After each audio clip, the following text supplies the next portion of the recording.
Hey you guys, it's Javier Rodriguez and welcome back to Rodriguez Reviews. Thank you so much for tuning in. I really appreciate it. I know it's been a while. School and work has kept me busy, but hey, listen, it's finally the summer. Got a lot of summer movies coming out, so let the summer blockbuster begin. So as you may notice, I'm going to be talking about today Top Gun Maverick. Top Gun Maverick is directed by John Krasinski and stars Tom Cruise, Miles Teller, Jennifer Connelly, Ed Harris, John Hamm, and you know it, Iceman Val Kilmer. So it's been 30 plus years since the original Top Gun that was released in 1986. So the film kind of develops slightly a little bit where it took off. I mean, Maverick, Tom Cruise, aka Maverick, Pete Mitchell, he's a test pilot for the Navy, still flying high into the skies, and then soon he's put on a mission to teach the best of the best pilots, the up-and-coming newcomers, into a mission that's very risky. So I have to say, the first Top Gun movie I wasn't super into. I know it's nostalgic for a lot of people. I know some people find it really iconic. But when I first saw it, I don't know. Don't get me wrong, it's not a bad movie or nothing.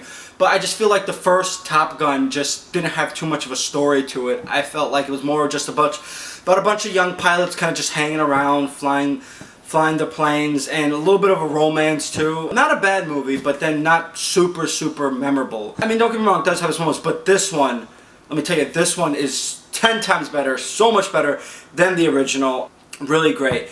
And I have to say, Tom Cruise, I mean, he's just great as Maverick. I mean, bring back that iconic character. He just still has that charm and that wit and that coolness and that edginess and that fearlessness as the pilot. And we definitely have a lot of new characters too in the film. We have Miles Teller as Rooster. I thought he was very good. He's actually Goose's son. Goose was from the original Top Gun, and he was Maverick's best friend, his wingman. So Rooster, Teller's character, he's basically following in his father's footsteps and wants to carry on that family tradition and be the best of the pilot and honor his father's name. And then also we have Jennifer Connelly as Penny. She's a love interest. I thought her character is very good as well. And then, like I mentioned earlier, the first one was more of a romance. This one has a little bit of romance, but then again, not overly romantic. And don't get me wrong, there's nothing wrong with that, but I feel like this film has a better balance of action, romance, and the characters too. I think this film is very character-based too as well. You definitely see the emotions in the characters build and the tensions build, and I thought that's very appreciated too in a film. And it's just a blast to watch. It's so much fun. Those fly sequences, oh, they're just like heart-pounding, and they're just, honestly, like I mentioned, they're a blast to watch. It literally takes you into the skies with these guys, and it's so fun. And especially the third act, oof, it's really intense and just really edge-your-seat fun action, and just so well done. And also too, it's really great to see Val Kilmer back in the film as well. I'm a big Val Kilmer fan. The iconic character Iceman right here, rocking the Iceman shirt, the best of the best. Remember that?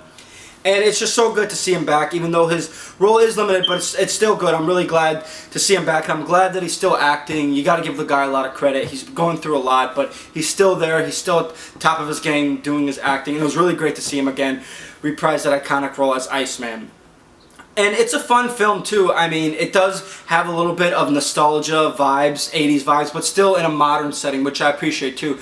Because the first film is very 80s. I mean, it was released in 1986. But again, this film, again, keeps it modern, keeps it fresh, and like I said, the idea of it, and it has more of a story and a plot that's good to follow. Again, with Maverick teaching these up-and-coming pilots into this mission, again, it could be risky, and it's really well done, and it's a really fun time, and I think it's the perfect way to kick off the summer, and it's honestly a must-watch in the theater. It's a theater experience movie. Again, you're high into the skies. You feel like you're along with these guys on these rides, and very intense. Like I said, that third act, oof, buckle up, because that's a wild one right there. But it's really a fun film. It's great to see these characters again, and actually I'm really glad that they made this movie too. Again, like I said, the first one is mixed for me. I recently rewatched it again to kind of refresh the brain for the new one, but it still has its moments. But I think this one though is way better, and it's the perfect example of the sequel being better than the original.